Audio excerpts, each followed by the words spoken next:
e prantos e dor, abraço com força o amigo violão. Só ele conhece o grande segredo que há tempo sufoco no meu coração. Vejo com saudades ilusões perdidas que os anos levaram para muito além. No videotape que gira na mente, revivo a imagem de um certo alguém.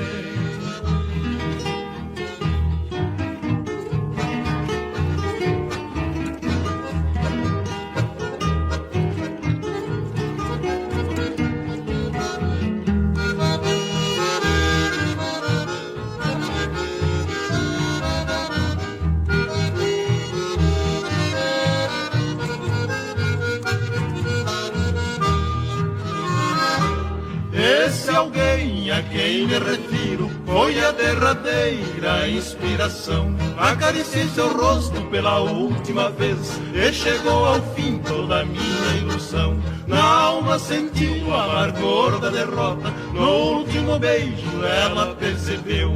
Era um beijo amargo da despedida e assim foi nosso triste adeus. Ainda me resta um consolo na vida, é o privilégio em ser um cantor. Quando eu morrer ficarão meus versos, pois a morte não sinto temor.